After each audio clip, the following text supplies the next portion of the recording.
Welcome to DigiPen Staff Toolkit section on culture. To help support staff who are working with mobility students and to truly support them in making the most of their mobility experience, we created several sections in the Staff Toolkit. In this section on culture, we have also produced a video with 4 experts who each are willing to share their perspective in cultural development and developing intercultural competences, and an inspiring project that might inspire you.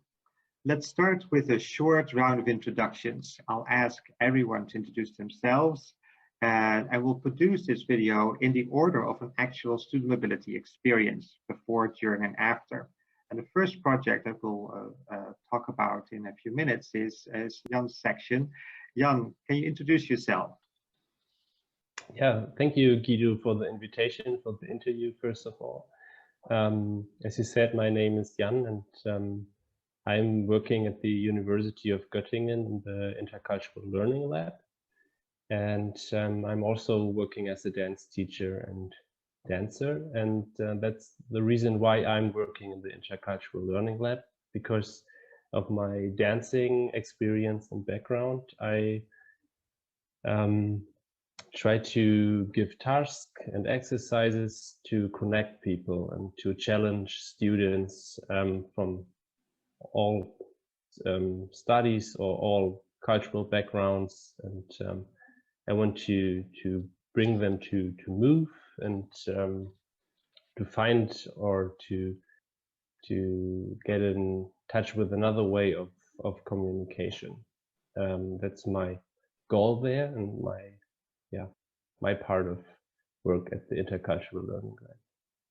Beautiful, Jan. I'm curious to hear what your project is all about. So your project will be about before mobility, then we'll head to the during section, during mobility, and we'll start with Alette in that section. So Alette, can you introduce yourself? Hi, I'm Alette Willis. I'm at the University of Edinburgh in Scotland. My background is in human geography, although I work in the School of Health and Social Science now. And the project that I'm going to talk about on this video is the Third Space project, which is a project that actually was developed by staff and faculty from across the university, and is meant to support students while they're abroad in being curious about the environment around them, being curious about the alternative cultures that they're encountering there, and also importantly to teach them to be reflexive about that. And I mean, the funkiest part of the Third Space project is the set of cards that we developed, encouraging students to pick a card, which will have a little activity on it, and then go out and do that activity, and then come back and reflect and blog on that activity. So that's kind of the core of Third Space and what I'll be talking about.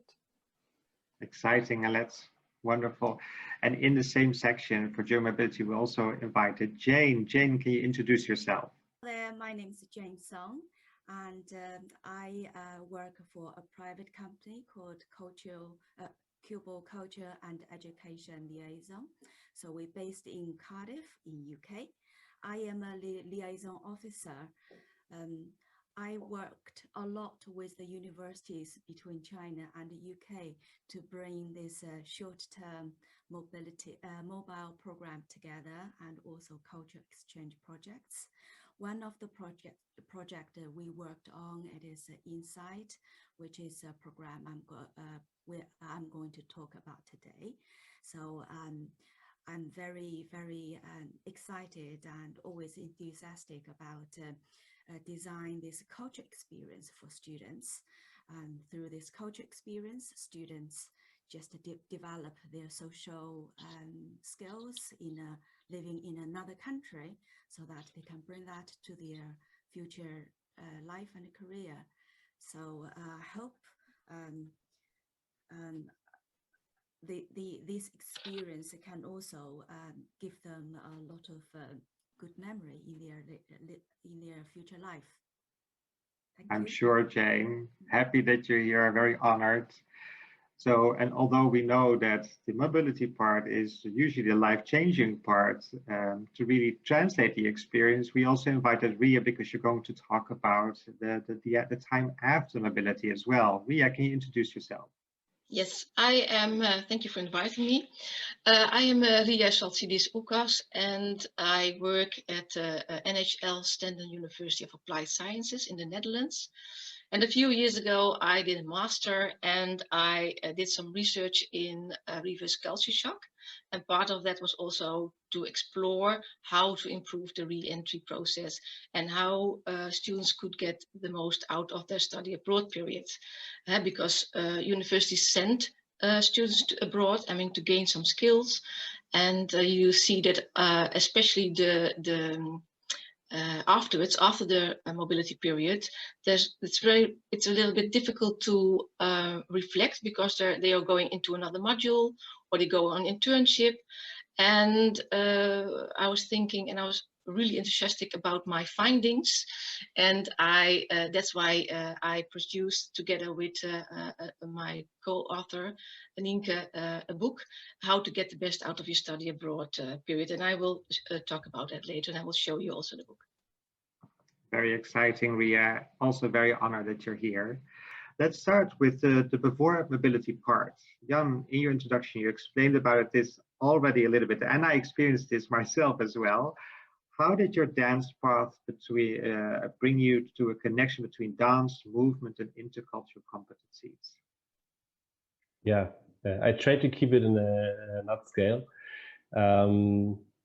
First of all, in my dance education, I get educated in modern and contemporary dance, and these are really open-minded dance styles, I think. And I got in touch with dancing theater, for example, and I was before and during my dance path really interested in humans and in the background of all human being and what is every human bringing into something, for example.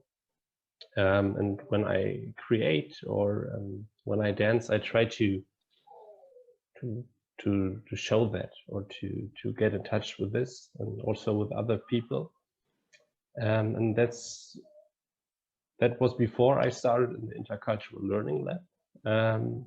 And then Alexandra Schreiber asked me to work there, and we talked 2 or 3 times, and then I said yes to it because she was searching for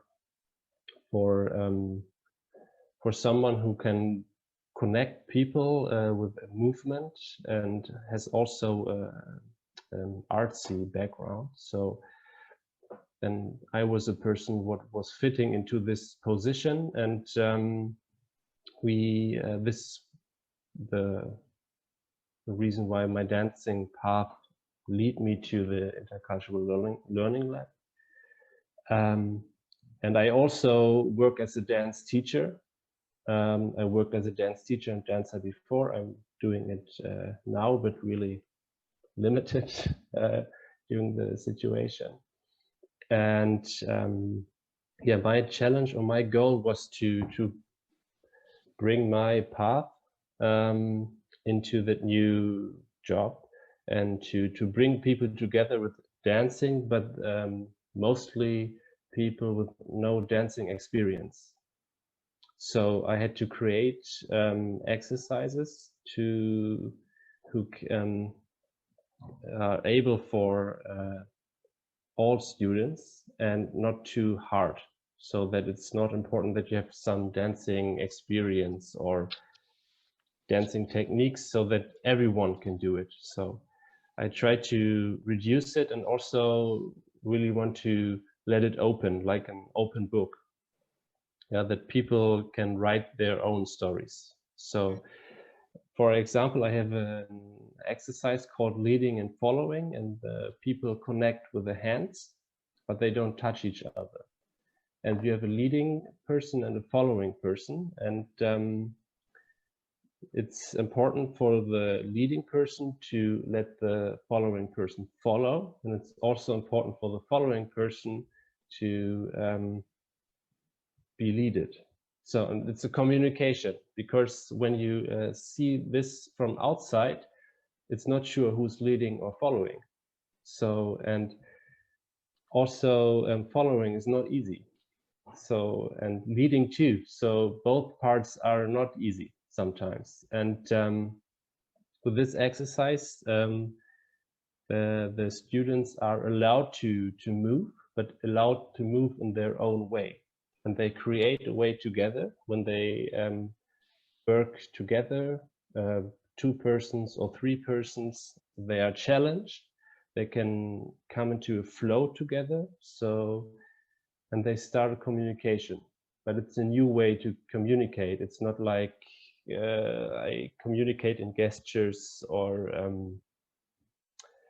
stuff like this. It's a new way. So they create this, and then they change parts. So every person is able to lead and to follow and to make this experience, but the experience not in a verbal way, in a non-verbal way, so with their bodies. And I think it's a different kind of experience. And afterwards, after this exercise, we discuss this and what is the output and what you get out of it, and how do you feel, what was hard, what was easy. And they are coming different and really interesting issues from the students. And for some, it's easy to lead. For some, it's not easy. For some, it's hard to do this exercise and not to talk. And for some, it's really releasing, and they really enjoy it because they move and they don't think too much. They just do. But let's say just do. So everyone has a background, but in this exercise, it's not important. What is your background? So it's yeah, working for everyone, I think. So I think it's so smart to use art to help people make a connection. And I know that mindfulness is used quite a lot for intercultural training and to prevent people from thinking too much about the future and the past, to be in the now. And dancing puts you completely into the now, because you can't do anything else except for following that hand and deciding, am I following, am I leading? And to make that connection also, that you don't know who is leading and following. You need to know this from the context. You need to invite and ask people and really search for clues. So I think it's an incredibly smart technique to link this to intercultural competences. Yeah. Any of the other speakers, do you have any questions for Jan?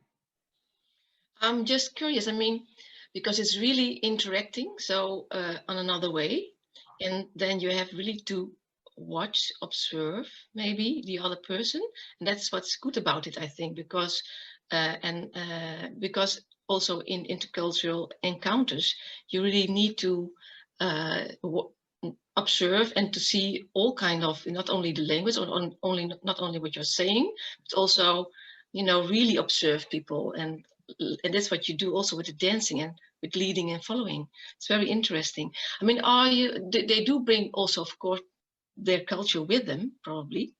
And are they aware of this? Because it's so deeply rooted in every person. And most of the time, they're not really conscious about it.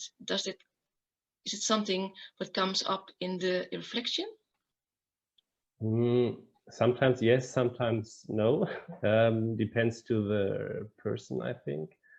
And I think not in the first step, maybe in the second or in the third one, when some students bring their talk about their experience, and then they get the link between their cultural background. And as I said before, for a lot of them, it's just really relaxing and releasing. maybe they get aware of it a day afterwards or two sometimes, or when we talk with them 1 week later, then it makes a click in their head. Ah, okay, maybe my cultural background was part of it, and but it's not really clear. It's like yeah, like a wave. So for some it's really clear, and they think, yeah, okay, in my culture it's different to do stuff like this, and for some it's just okay, I feel relaxed, good. Yeah, Interesting. Yes. Yes, Jane. What size of this group is perfect, is the ideal for your dance? It depends. So I work with 4 students, or I work with the largest one where 100. Wow. So, but when 100, yeah, it's in the orientation phase when the international students come to Göttingen, and we are doing stuff like this. And this is really challenging for me in front of 100 people, because then I can't talk personal to the persons. The reflection round is skipped out or really, really limited. So maybe then we have just a big paper on the wall and they can write down their experience. But to talk to each other, this group is too big. But the perfect size, I would say, is between 10 and 14 people. Yeah. Thanks for that great question. Alette. Thank you, Jan. That was very interesting hearing about this dance project. A thing that struck me in terms of how it connects with the work we've been doing with students is that I think there's the element of reflexivity, there's the element of relationality, but there's also the element of pushing people's comfort levels beyond the edge of what they might normally sign up to do or feel comfortable doing. And we've found that that's been really important in terms of building up confidence in students about what they can actually do and what they can actually be comfortable with, by making them do something that's maybe a little outside the box of what they usually do. So I wonder if you have any reflections on that. Yeah, maybe I can start with this. Even for me too, it's always a step outside of my comfort zone. So when I practice dance, when I want to be good in dancing, I need, or let's say when I want to be good in it, what else? I need to practice. And then it's always a step out of comfort zone. And when I try to make a connection to the exercise I do, it's not about if you're good or not. Yeah, but when the people hear, okay, they're coming in a movement or a dancing exercise, for some it's like, I have to move? What? And they are really scared before, or because I think when you think of dancing, it's also connected with to look good. And this is what the exercise is definitely not about. So I have a sentence, it's from a movement coach. He said, don't be afraid of looking shitty. So I think it's really important, because maybe when you imagine when an orchestra is rehearsing, it doesn't sound really good, you know, when they play their instruments and stuff. And for the students, it's always a step outside of comfort zone, but not too big. So they can handle it, and afterwards they feel a release or a feel of joy, because they felt, okay, I did it, so it's okay, I can do something like this, and it doesn't hurt, or it's not really bad, so I can enjoy new things. So yeah, but it's always this playing between going out of your comfort zone, but not too much. So, And it's possible when it's too much, then every student is allowed to say, okay, I can't handle it today. Can I take a step outside? It's definitely okay. So, yeah. Thanks, Jan, for explaining that. I think it's incredibly powerful to hear how you can prepare students and really create a mindset of curiosity and creativity and get them all prepped up for that experience. I see a lot of bridges as well to our next project. Let's venture out. I know that your project also deals with some before departure, so I think it would be a great bridge to talk about the Third Space project. What is Third Space actually, Alette? So we've taken the term third space from some of the academic literature around when one culture meets another.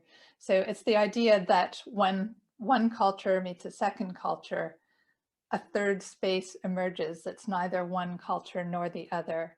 And that's the theme of our project, is encouraging students to be curious, to be brave, and to go out there and encounter people who are who are other in some way, who are coming from a different culture, who are part of a different culture, so that those third spaces can open up in which they can grow and develop.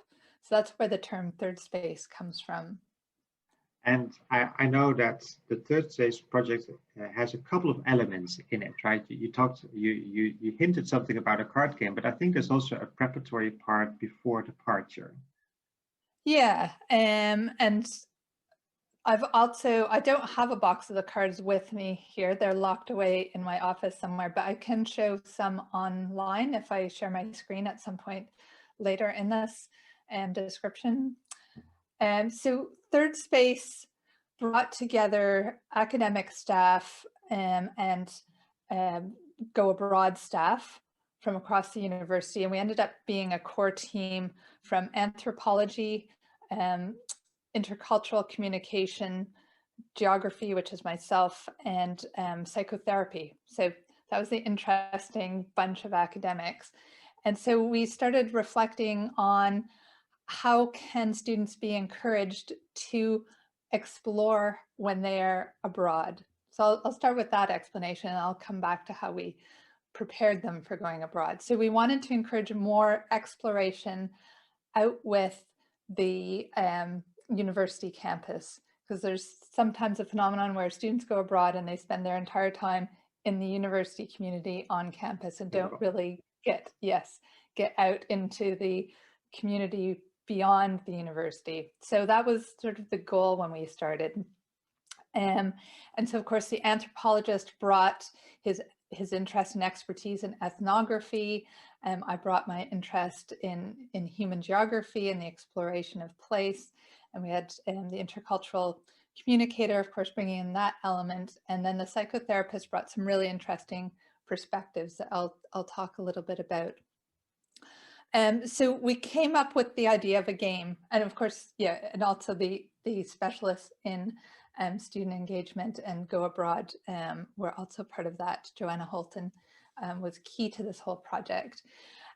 So we came up with this game idea of cards, and each card has a little activity that invites the student to go beyond the routines of academia and to go beyond the boundaries of campus.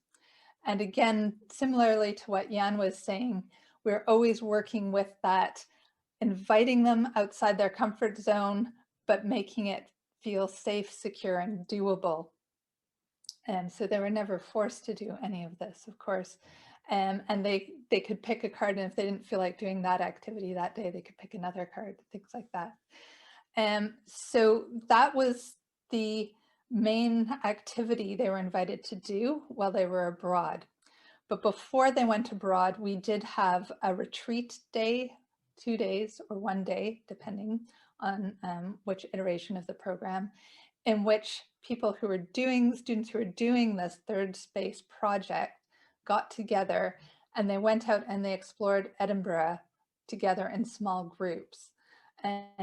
With students they didn't know before. So we were bringing together students from across quite a large university. So mostly they didn't know each other. but they got to go and try out doing these exercises in a city that they're already somewhat familiar with, although we kept getting the feedback that, oh, you know, I went to this part of Edinburgh that I've never been to before, even though I've been in Edinburgh for 2 years, because even at Edinburgh, you know, getting outside the bubble doesn't always happen. And then they also were able to make friends with new people in doing this exercise at home. So that increased their confidence that when they were abroad, they would be able to make friends. And they were able to explore and engage in intercultural exchanges with people in Edinburgh in a group. So that also raised their confidence level that they could do this on their own when they were abroad. And what we also learned was this created a very strong feeling of belonging, which became very important when they were abroad. So they felt very much that they belonged both to the University of Edinburgh, but also to this community of students who were scattered across the globe for a year. And that sense of belonging, we came to understand, was very important in enabling them to go out and be curious and explore when they were abroad on their own, at least on their own in terms of the Edinburgh community. So feeling part of Edinburgh while they were away was key to that. And then the other interesting thing we found, again, through talking to our psychotherapy colleagues, was that actually having a box of cards, that physical object that was something that the University of Edinburgh had gifted to them, and that box became that a representation of their belonging to the program and to the University of Edinburgh, that also helped them feel secure enough to go out and explore and be curious and take themselves outside of their regular comfort zone. And then when they came back, we did have a day of activities with them as well, encouraging reflection and processing and things like that. So that's basically the program.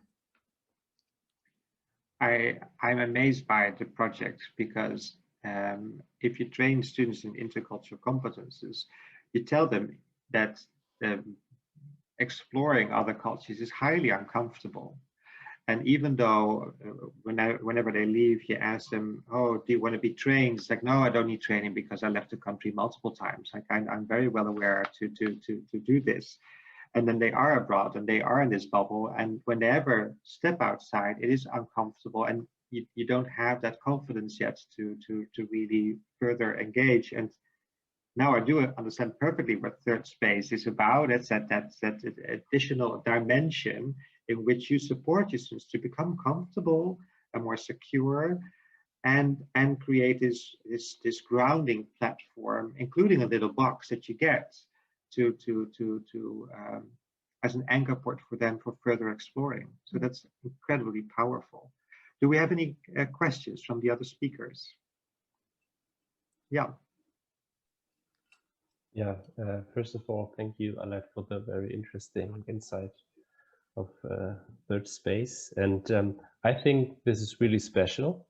But my question to you is, what do you think makes third space so special? I'm interested in hearing it in your words. What makes it so special, I think, is that invitation to adventure. I mean, I think for me, that's what third space represents. And I think sometimes students don't get that message when they go abroad. They get the message that, you know, this will be good for your employment, your employability. This will be good for you to learn intercultural skills. This will look good on your CV. You'll be able to study differently in a different institution, different culture. And they get all those messages, and those are all very important, but they're also quite serious in a sense. And so I think having this playful card game that they can do while they're out there that invites them and has in it this sense of adventure, and that this should also be something that is fun and playful and new and encourage you to be curious and find out more about the world, that it's about the serious stuff, but it's also about having fun out there in the world. For me, that would be the key. And I think making it into a game helps it to keep that playful atmosphere to it. I think it's really a great idea what you did, and I also support the idea that it's playful. I mean, it is really. I mean, you have to think it's not to be too serious. Of course, it's serious, but it has to be playful, like you said, because it has to be attractive for students and to do this and to understand this. And if it's only serious parts, they will not really like to do it. I mean, so I was also in my research I had a finding that I did a really linear regression immersion. So the things you do, you advise to explore. I mean, to actively immerse in the culture you are in, has an influence on or has an impact on your personal development, and also on other dimensions of reverse culture shock, like cognitive and emotional and behavioral aspects. So I was really curious also, I mean, did you also measure the impact of this card game or exploration, I mean, on the students? Yes, we're all qualitative researchers, so we didn't do it in terms of statistical analyses, but we did a pilot of it and an evaluation of the pilot, and we've written up a paper from that, which we're still hoping to get published, but the publishing has kind of ground to a halt because of what's going on. Yeah, so our most important finding really, I think, is that idea of belonging, and the idea of having these cards as an object that connects people to a broader community and therefore enabling them to go out. So that was our main finding. We certainly found students all had very positive things to say about the project. We had the blogs to look at so we could see how their thinking was developing as they reflected on their little explorations and excursions and things like that. So we could clearly see a development in especially self-confidence, but also openness to the other and to difference, and a comfort, a greater increase in their comfortability in undertaking these intercultural interactions. So yeah. Yeah, okay. Thanks a lot. I will include a link to the resource in the card game online, and I can definitely recommend reading some of the student journeys, the blogs about how they approach some of these activities. They're incredibly wonderful to read. I want to continue to another project that deals with supporting students during mobility. Jane, can you explain something about the InSight program and what makes InSight very special? Okay, sure, my pleasure. Yes, InSight is a short abbreviation for Intercultural Competence and Entrepreneurship. And it is a mobile program initiated by the University of Edinburgh and then embraced by some other like-minded institutions, including University of Amsterdam and University of Sydney and Nanyang Technology University. And Cubo, my company, get involved to just we got onto the board and we designed and incorporated the culture experience for the students, because the InSight was creating a summer school in China. So we want to produce this culture experience. And while we were on board, we involved the Chinese students in as well. So in total, and in the end, it involved some 11 universities altogether, and that's a great number of students from 29 different nationalities. And so that is the launch year of 2019. And so the supreme goal for the program is to mobilizing the students to meet the global challenge for today and tomorrow by developing their intercultural competence while they are abroad, to work with the real people from another culture, and also to develop their entrepreneur skills to prepare them for the future career. Maybe they run their own business, or maybe they just go into some business and some employment, but they have that concept, that idea, that they have these global challenges in mind. So that is something about Insight Summer School. Well, the summer school is about a 2-week project. It's very, very intense. Students have to go to their classes to have this summer school course, which is about 35 hours of teaching and learning every day. And students are broken into small teams of 5 to 6. So every day they live together, they study together, and they do the project together, and they explore the city together. So this is all about this stepping out of their comfort zone. It is a different country. It is different group of new friends. So that sense of going abroad is really, really strong here. So talking about the special, I think there are some elements, say like the setting, I think it is really special. So although everybody is talking about global challenges, but whether these global challenges can apply to every individual life, and whether every educated person in the universities, they take that responsibility on their shoulders. So this is something as people like us who want to help students, we want to embrace this idea. We want to give them this opportunity to try and to explore. So this summer school, it is all about taking the students out into another country and try to explore the country and find out what is it on the market and what is people already have done to connect this idea of global challenges. So what they might be able to do through their own kind of teamwork. So I think this global setting for them it is very, very special. So give them a sense of future responsibility. Absolutely. And I think it's a wonderful opportunity, not only for students to break out of the comfort zone, but also staff.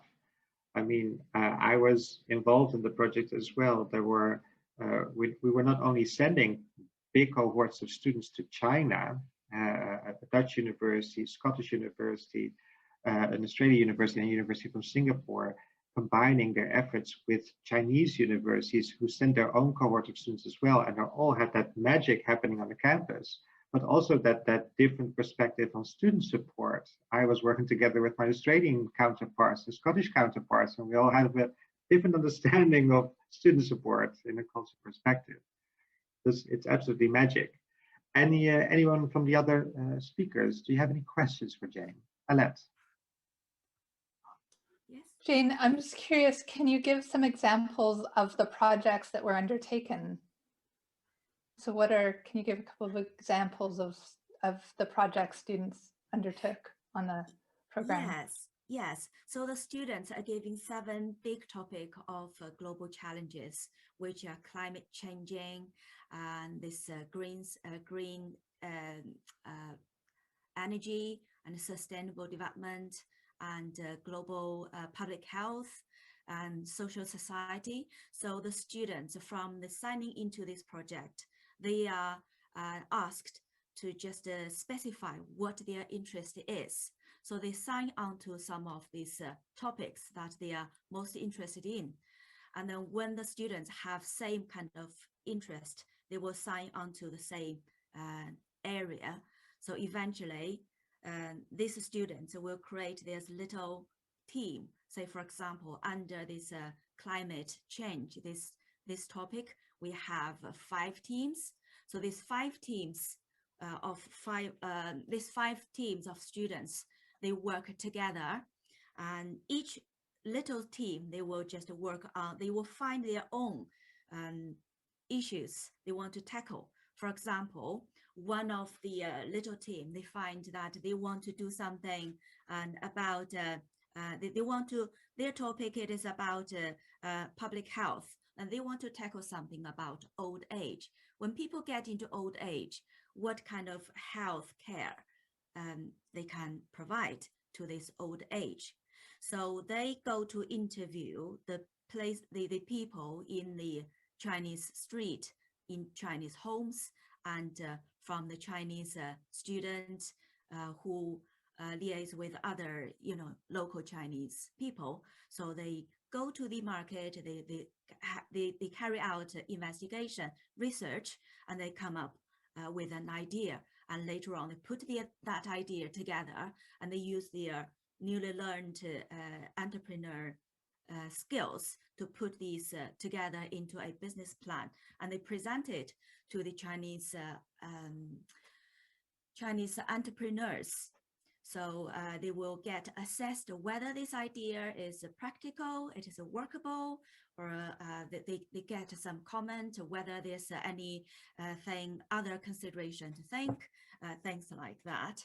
So students really get involved, and they're really thinking of one problem, and they have a goal, and they produce an end product. Thanks, Jane. Ria. I mean, are these the involved students were from different disciplines? And Yes, they all come from a very, very wide, broad disciplines. So the application is open to all university students. So it is all age. So undergraduate, postgraduate, and as they're from all disciplines. So whoever is interested.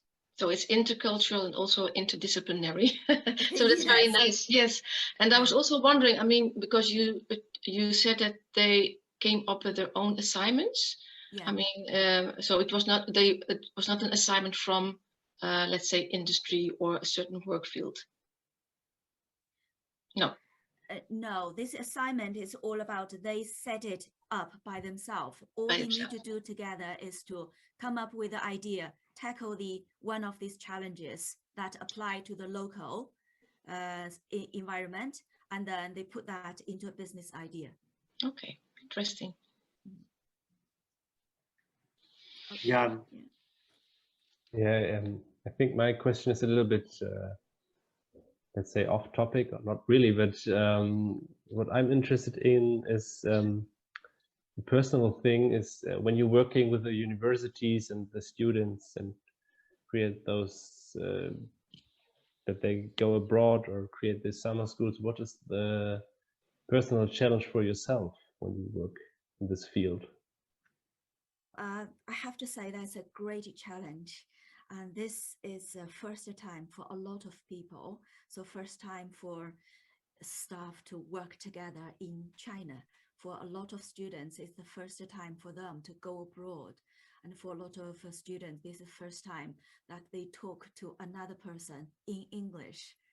And it's the first time for the Jiangsu, the government, the local government, who support such a large cohort student group.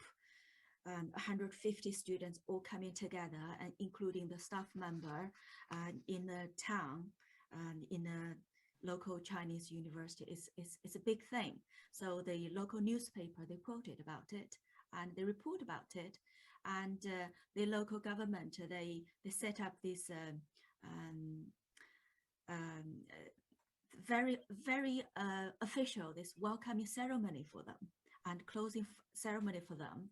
So it's very challenging in a way for me. It's managing these expectations. We try to map out the stakeholder, these expectations, and try to list out what their expectations for each one of them, and we put them into the poll, and we center them around the students, and we try to find out the priority. For example, we want to ensure students are learning. So when we try to select the location where we are going to host this summer school, which university we're going to work with. So there's a lot of work in advance. So we talk to the local government, we talk to our local partner, Jesse, who is a governmental company. So we talk to them and we find out together, and then we go into the place by ourselves to see whether, you know, the culture site is near to this campus, whether the accommodation is near enough to both the campus site and also the culture exploration site. So it is a difficult job, but I find it is really how to say, it is a learning curve for myself, working with so many different people. In itself, the project became an entrepreneurial undertaking itself with multicultural teamwork. Yes, and absolutely. And you show the power of institutions collaborating with other institutions in figuring out what that third space actually is going to be for the students. So yeah. I really enjoy that. And I already heard in a couple of your stories, you all talked about reflection and adding reflective elements to the card game, to the pre-departure sessions, to the dancing. It's even in Insight. Ria, why do you think it is so important to reflect on the experience, and how does it help you make the most of your study abroad experience? Yes. Let me first say that for getting the best out of your study abroad experience, I am convinced that you need a wraparound approach. And so mentoring and support before, during, and also after study abroad to gain really a lasting transformative experience. And the handbook logbook we wrote is also designed this way. It would be great if students have it before their departure, because it contains hints and tips, and also how to deal with challenges they may experience, and also after their study abroad period. And it also contains exercises. I mean, also really playful, in a playful way, throughout all these stages to get insight in personal changes and how they have adapted to living abroad. It will also support their understanding and how expectations, I think, will play also a role in their experience, and how you feel how you feel about it looking afterwards to your experience. So well, I would like to show the book. Can I show it? So I just want to. I'm going to have it here, but it's better to be to share it on screen. I think I will see. Okay, share. And this is, you know, there are some quotes, and there is also, let's say, a list of possible outcomes of the study abroad period, and it's in their personal development, and how you can use this for, let's say, in your resume or in your cover letter. I mean, and just make a link of what you've learned, what you can do with it, and what is the link with your future job or the skills they ask for, and then to put it in your to use it in your job interview, for instance. So this is there are some questions we are asking, and places for note, reflection oriented. So I will stop sharing because it will distract me from talking, I must say. So reflection, I think, is really, really important, because they are really not aware sometimes what they have learned, and they are not thinking about it, because they are also going to the next module, and they're going to an internship, and they just use words like it was really funny, and we enjoyed ourselves, and it was nice to meet some friends, but not in depth to what they have learned, and to make it a really long-lasting transformative experience. And so I think all the stages are important, and support and mentoring is important, and especially afterwards, because, you know, in a lot of universities there is some kind of supporting before departure. They talk about they talk about culture shock. Reverse culture shock is they mention, but nobody can imagine what it is. I mean, that it is also it's very individual. Some people don't have it at all. Some people have just a dimension of missing friends or feeling frustrated, or, you know, on an only emotional aspects. Some have only behavioral aspects.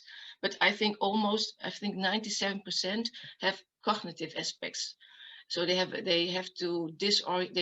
disorientated, and they have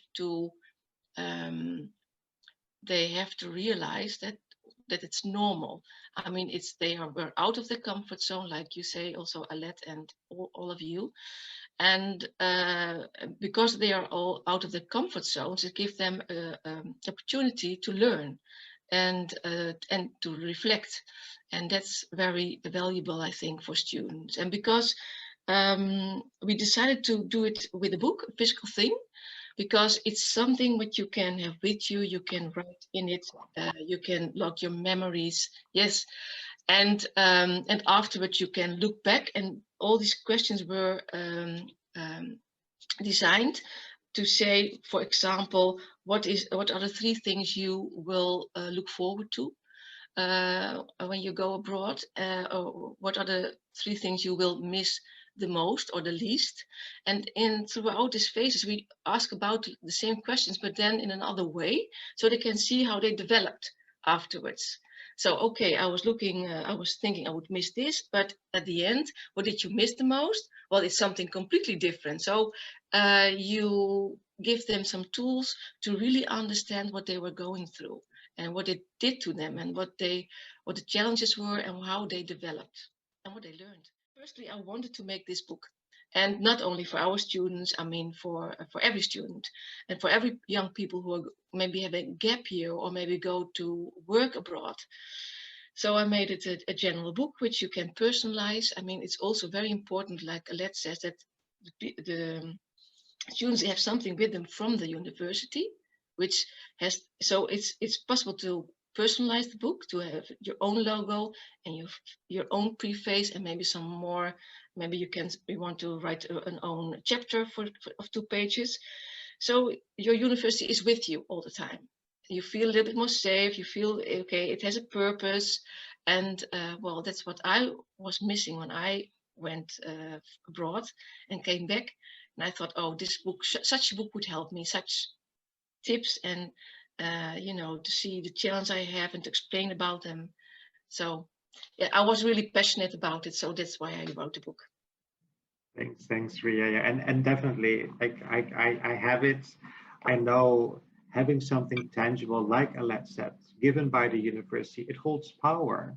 It holds power that your institution who sends you says, well, we want you to feel comfortable enough to keep hold to something of the institution, and to be brave enough or curious enough to further explore and to reflect, like you said, because that's key. You have to do it before, during, and after for them to translate the experience.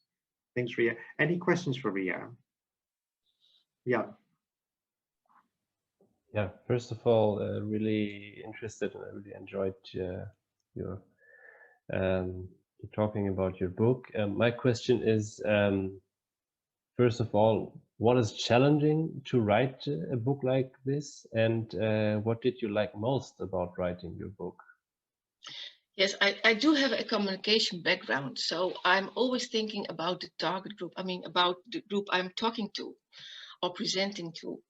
And in this case, these were very young people. And that's why I didn't want to make it too serious. Like, I agree with Alette, there are really serious things I want to achieve, but I want also to stimulate and to make it attractive for students to really make use of it. And so I talked also to students, and I showed it, and it was really nice. I mean, to hear their opinion. And one of the things, because I was also thinking about a digital thing, and but they told me, no, I would not really go and log in and to write down. No, but if I have it with me and I have a moment to spare you know, before sleeping or before, I will look into it and I will write in it. And well, so and I can understand that. So that was also really nice to do. Alette. Thank you, Ria. It's really interesting to have somebody else speaking about the importance of the physical object. I think this is something that we lose sight of a little bit with the whole excitement about the digital realm. And I'm often asked the question by administration, etc. Well, why can't we just have this online, and students can go and find the cards and the PDF, they could download the PDF if they want to. Is that we had feedback from students who took the cards away with them, that they shared these cards with other students from other universities when they were abroad. So certainly that idea of marketing and finding out more about Edinburgh University did happen with that pack of cards. Yes, yes, that's true. So, It's you know, also from also for the institution, it's interesting, not only for the student. And I think also because, you know, we are sending the students to abroad to gain some skills. But if you don't make them aware of what they learned and to enhance this experience and to adjust when they come back, because there's also sometimes some emotional issues. You have to support them. I think that would be your duty as a university, but that's my opinion. I always make the connection that whenever we travel abroad for holiday, we always buy a souvenir. It's not just a simple photograph. I still have all the posters that I hung up on my wall when I went on a study abroad experience myself, and that was in 2002, so a long time ago. So you need something tangible to bring with you. And especially to bring something that has survived the journey and has all these folds and tears, and you can peek through and it lived, and then you put it somewhere in your room. It is a reminder that you had the experience. So yeah, great question, Alette. Any other questions? No question, but Ria, I just think that is such a lovely product. Yeah. Thank you. Yeah, so I immediately just think of all the groups that we are running. So we will need one of this book to give the students as a gift so that they can take it with them through their journey and then through the rest of their life, to put down some thinking that they have learned from this journey. I think that's fabulous. It's brilliant. That would be great.